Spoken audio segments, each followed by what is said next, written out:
होगा। हाँ, हेलो मेरे प्यारे बच्चों, कैसे हैं आप सब? अच्छे हैं सर। चलिए आज हम लोग पढ़ने जा रहे हैं औसत चाल के बारे में। किसके बारे में पढ़ने जा रहे हैं? औसत चाल के बारे में। औसत चाल को इंग्लिश में बोला जाता है एवरेज स्पीड। क्या बोलते हैं? Average speed. पिछले क्लास में हम लोग क्या पढ़े थे?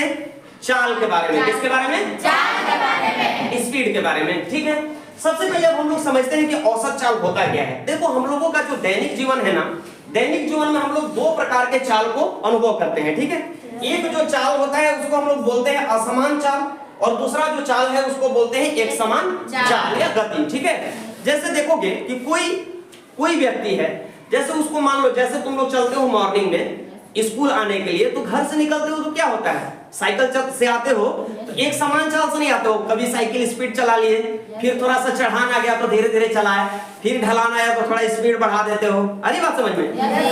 तो जब क्या होता है कि कोई दूरी तय करने के लिए हम लोग अलग अलग स्पीड में गाड़ी को चलाते हैं या स्वयं चलते हैं या कोई वस्तु चलता है, तो उस कंडीशन में क्या होता है, चाल हमेशा बदलते रहता है, मतलब असमान चाल से चलता है कोई चीज। ठीक है, उस कंडीशन में हम लोगों को क्या करना पड़ता है, चाल निकालने के लिए चाल का हम लोग औसत निकाल लेते हैं। क्या करते हैं? औसत निकाल लेते हैं। ठीक है, तो यानी कि अलग अलग जो चाल है, कोई मान लो कि 5 किलोमीटर प्रति घंटा की रफ्तार से चल रहा है, 5 किलोमीटर प्रति घंटा, फिर चला वो 6 किलोमीटर प्रति घंटा, फिर चला वो मान लो कि 3 किलोमीटर प्रति घंटा। तो ये सब जो तीन तरह का चाल आया, ठीक है, इसका औसत निकाल लेंगे तो क्या हो जाएगा, ये औसत चाल हो जाएगा इसका। ठीक है, औसत निकालने के लिए क्या करते हैं, जितनी संख्या होती है इन तीनों को पहले ऐड करेंगे और उसके बाद इसमें 3 से ही भाग दे देंगे। क्लियर है? ठीक है, अब चलिए यहाँ पे आते हैं, सबसे पहले डिफिनीशन को समझते हैं ना।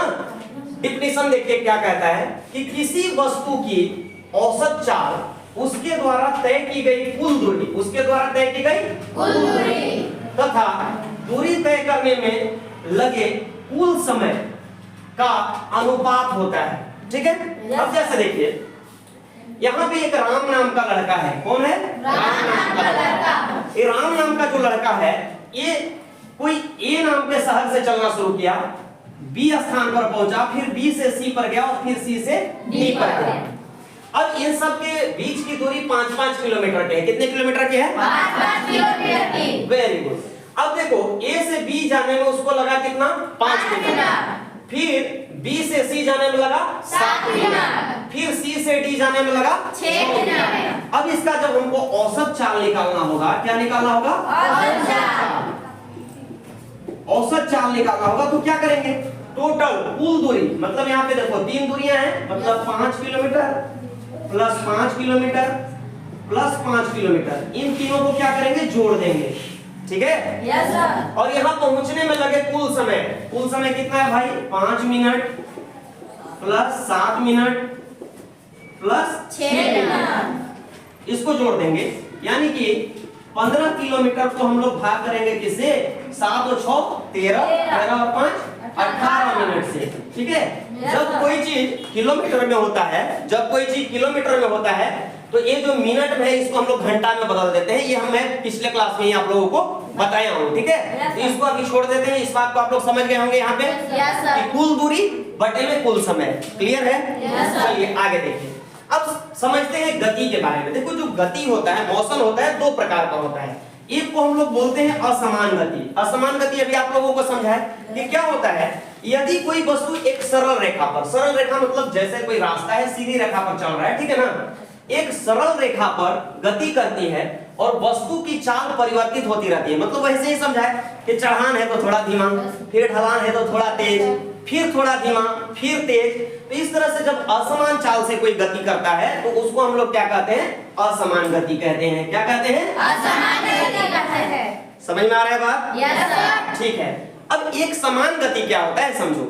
मान लो कि 5-5 किलोमीटर का 3 जगह है, ठीक है, और इसको कोई बच्चा 5-5 ही मिनट में कवर कर दिया। कितने मिनट में? 5-5 मिनट में। तो जब इस तरह से गति होती है कि डिस्टेंस को कवर करने के लिए समान समान समय लिया गया है, अरे बात समझ में? या कोई बच्चा इसको मान के चलिए कि 6 किलोमीटर प्रति घंटा, 6 किलोमीटर प्रति घंटा और 6 किलोमीटर प्रति घंटा, मतलब एक बार मोटरसाइकिल का एक्सीलेटर पकड़े तो एकदम 50 पर कांटा फिक्स कर दिया और जा रहे हैं।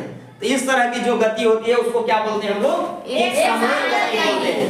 होता है ना? Yes, जैसे आप लोग गाड़ी पे बैठते होंगे, Yes, पापा जब गाड़ी चलाते हैं तो उस समय क्या होता है, बाइक देखते हैं ना, Yes, sir. तो बाइक का जो मीटर बना हुआ रहता है रीडिंग के लिए, ठीक है, उस मीटर पे देखते हैं ना कि लिखा क्या रहता है, 10, 20, 30, 40 लिखा रहता है। Yes, sir. अब इसमें देखते होंगे कि कभी कभी पापा 40 पर फिक्स करके छोड़ दिए गाड़ी को, कुछ दूर तक वैसे ही गाड़ी चल रही है, ठीक है। Yes, तो यानी कि वो 40 किलोमीटर प्रति घंटे के रफ्तार से गाड़ी चल रही है। जब इस प्रकार की गति होती है तो इस प्रकार के गति को हम लोग क्या कहते हैं? यूनिफॉर्म मोशन कहते हैं, मतलब एक समान गति कहते हैं। क्लियर है कि किसी को कोई दिक्कत? नहीं सर। ठीक है, अब आप लोग क्या करेंगे, इसको अच्छे से लिखेंगे। अगर लिख लिए हैं, जो लिख लिए हैं छोड़ देंगे, और जो नहीं लिखा है लिखेगा। आप सब भी क्या करेंगे, वीडियो को लाइक करेंगे, शेयर करेंगे और कमेंट करके बताएंगे कि आप लोगों को वीडियो कैसा लगा। Thank you. सर चैनल का नाम